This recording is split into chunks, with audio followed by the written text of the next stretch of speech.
Kamusta mga ka-Bike Zone? Maligayang pagdating muli sa ating channel kung saan hatid namin ang pinakabagong balita, reviews, at updates tungkol sa mga motorsiklo na hinahangaan ng maraming riders sa buong mundo. Kung bago ka pa lang dito, huwag kalimutang mag-like, mag-subscribe, at pindutin ang notification bell para lagi kang updated sa ating mga bagong video.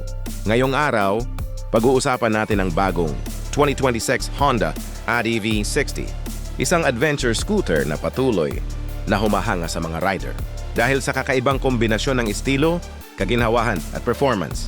Ang modelong ito ay isa sa pinaka-aabangang scooter ngayong taon dahil sa mga bagong feature at mas pinahusay na disenyo nito. Sa unang tingin pa lamang, mapapansin agad ang matapang at modernong itsura ng 2026 Honda ADV 160. Nananatili ang adventure-inspired design nito, ngunit mas pinaganda pa ang ilang detalye upang magmukhang mas premium at mas agresibo. Ang harapang bahagi ay may matalas na LED headlights na nagbibigay ng mas malinaw na ilaw sa gabi habang nagdadagdag din ng modernong karakter sa scooter. Ang windshield ay adjustable pa rin, kaya madaling maiaangkop ng rider ayon sa kanyang pangangailangan. Kapag bumibiyahe sa highway, makakatulong ito upang mabawasan ang hangin na tumatama sa katawan ng rider. Isa itong feature na talagang pinapahalagahan ng maraming motorista lalo na sa mahahabang biyahe. Pagdating naman sa makina, inaasahang gagamit pa rin ang 2026 Honda ADV 160 ng 157C.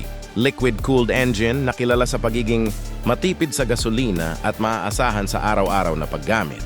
Ang makina nito ay sapat para sa city riding at maging sa mga weekend adventure ride. Mabilis ang throttle response nito at maayos ang hatak mula mababang RPM hanggang sa mas mataas na bilis. Isa sa mga dahilan kung bakit maraming rider ang pumipili ng ADV 160 ay ang komportableng riding position nito. Ang upuan ay malapad at komportable para sa rider at maging sa back ride. Ang mataas na ground clearance ay nagbibigay ng kumpiyansa kapag dumadaan sa hindi pantay na kalsada, lubak o bahagyang off-road na daan. Yung suspension system ng ADV 160 ay isa rin sa mga pinakamagandang bahagi nito. Ang telescopic front fork at rear shock absorbers na may reservoir ay nagbibigay ng mas maayos na pagsipsip ng mga lubak sa daan. Dahil dito, mas komportable ang biyahe kahit sa mahahabang ruta. Sa usapin naman ng teknolohiya, may digital instrument panel.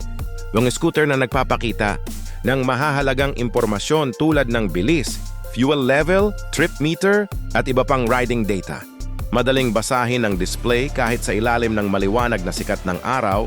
Hindi rin mawawala ang Honda Smart Key System na nagbibigay ng dagdag na seguridad at kaginhawahan. Sa pamamagitan nito, hindi na kailangang ilabas pa ang susi sa bulsa upang paandarin ang scooter. Bukod dito, mayroon ding malaking compartment sa ilalim ng upuan na maaaring paglagyan ng helmet at iba pang personal na gamit. Isa sa mga pinakamalaking bentahe ng ADV 160 ay ang balancing kombinasyon ng performance at fuel efficiency. Para sa maraming rider, mahalaga ang isang motorsiklong kayang magbigay ng sapat na lakas nang hindi masyadong magastos sa gasolina. Dito talaga nagpapakita ng galing ang Honda dahil kilala asong ng kanilang mga makina sa pagiging matipid at matibay sa mahabang panahon. Kapag ginagamit sa syudad, madali itong isingit sa trapiko dahil sa maayos nitong handling at balancing timbang. Hindi nakakapagod gamitin kahit sa araw-araw na pagpasok sa trabaho o pagpunta sa iba't ibang destinasyon. Ang mataas na posisyon ng manibela ay nagbibigay rin ng mas magandang control habang nagmamaneho. Para naman sa mga rider na mahilig sa weekend rides, ang ADV 160 ay may kakayahang magbigay ng komportableng karanasan kahit sa mas mahahabang ruta. Ang maluwag na espasyo para sa mga paa ay nagbibigay ng kalayaan upang baguhin ang riding position kapag kinakailangan. Ito ay nakakatulong upang mabawasan ang pagod sa mahabang biyahe. Pagdating sa kaligtasan, inaasahang mananatili ang anti-lock braking system o ABS sa modelong ito. Ang sistemang ito ay tumutulong upang maiwasan ang pag-lock ng gulong sa mga biglaang pagpreno, lalo na kapag madulas ang kalsada. Dagdag pa rito ang mahusay na traction control system na nagbibigay ng mas mataas na kumpiyansa sa rider. Ang disenyo ng mga gulong ay ginawa rin upang makapagbigay ng mahusay na kapit sa iba't ibang uri ng kalsada. Maging sa basang daan o sa magaspang na ibabaw, nananatiling matatag ang pakiramdam ng scooter habang tumatakbo. Isa pang malaking dahilan kung bakit sikat ang ADV 160 ay ang premium na kalidad ng pagkakagawa nito. Mula sa body panels hanggang sa mga switch at controls, makikita ang mataas na antas ng engineering na karaniwang inaasahan sa Honda. Ang bawat detalye ay ginawa upang maging matibay and automated and backwarded. Para naman sa mga mahilig mag-customize ng kanilang motorsiklo, maraming accessories ang maaaring idagdag sa ADV 160. Kabilang dito ang top box, auxiliary lights, crash guards, at iba pang kagamitan na mas nagpapaganda at nagpapapraktikal sa scooter. Kung pag-uusapan ang halaga, maraming riders ang naniniwala na sulit ang ADV 160 dahil sa dami ng feature at kalidad na iniaalok nito. Hindi lamang ito isang pangkaraniwang scooter, kundi isang sasakyang handang sumabay sa ibang uri ng pamumuhay at pakikipagsapalaran.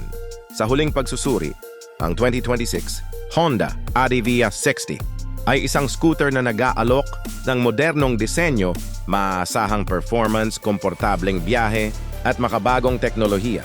Ito ay perpektong pagpipilian para sa mga rider na naghahanap ng sasakyang maaaring gamitin araw-araw ngunit handa rin para sa mga adventure ride tuwing may pagkakataon. Maraming salamat sa panonood mga ka-Bike Zone. Huwag kalimutang mag-like, mag-comment, mag-share, at mag-subscribe para sa mas marami pang exciting na motorcycle reviews at updates. Magkita-kita tayo sa susunod na video.